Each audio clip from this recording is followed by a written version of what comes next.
안녕하세요, 여러분. 반갑습니다. 기독답TV 라운기 목사입니다. 사람들은 본능적으로 권력을 추구하는 경향이 있습니다.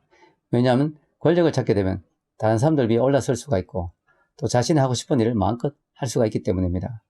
그래서 역사상 권력을 잡기 위해서 얼마나 많은 사람들이 피를 흘렸는지 모릅니다. 그렇다면 저는 오늘 여러분들에게 이런 질문을 하고 싶습니다. 권력은 우리에게 진정한 행복을 줄 수 있는가? 물론 권력이란 힘은 대단합니다. 나는 새도 떨어뜨린다는 말이 있습니다. 권력의 막강함을 이야기하는 것이죠. 그래서 사람들이 권력을 추구합니다. 그러나 그 권력이 우리에게 진정한 행복을 줄 수 있을까요? 우리나라에도 지난 수십 년 동안 여러 사람들이 대통령의 자리에 앉아 있었지만 그들의 인생은 결코 행복하지 못했습니다. 과거에 어떤 목사님이 청와대에 있는 대통령을 방문하였는데 이런 질문을 하였다고 합니다. 행복하십니까? 그랬더니 대통령의 대답이 다음과 같았다고 합니다. 행복하냐고요? 목사님, 말도 마십시오. 이곳은 창살 없는 감옥입니다. 오늘날 선거 때가 되면 국회의원이 되려고 애쓰는 사람들이 많이 있습니다.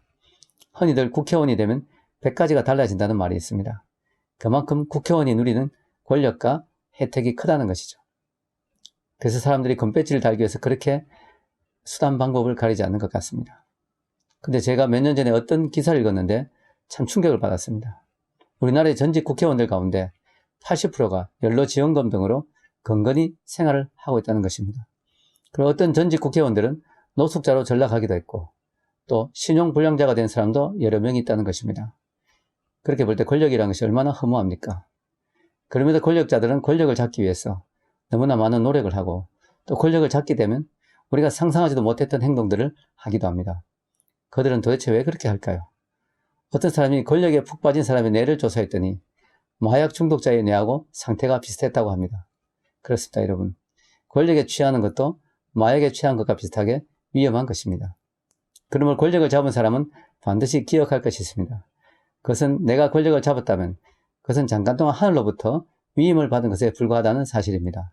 즉 하늘이 나를 사용하기 위해서 잠시 그 자리에 앉혀놓았다고 생각해야지 그 권력의 권한이 나 자신이라고 생각한다면 불행해지는 것입니다. 아동문학가인 정채봉 씨가 쓴 처음의 마음으로 돌아가라 라고 하는 책이 있습니다. 이 책에 보면 이런 이야기가 나옵니다. 세탁소에 갓 들어온 새 옷걸이에게 헌 옷걸이가 한마디 했습니다. 넌 옷걸이란 사실을 한시도 잊지 말길 바란다. 그러자 새 옷걸이가 물었습니다. 왜 옷걸이란 것을 그렇게 강조하시는지요? 헌 옷걸이의 대답입니다.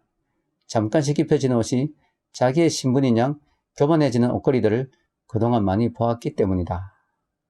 그렇습니다. 내가 누린 권력은 나에게 잠시 입혀진 옷에 불과합니다.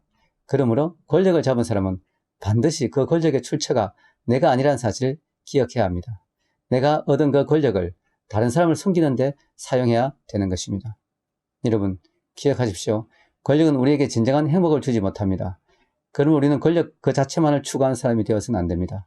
내게 주어진 권력을 가지고 어떻게 하늘의 선한 뜻을 이룰 것인가를 고민하고 생각하는 사람이 되어야 됩니다. 감사합니다.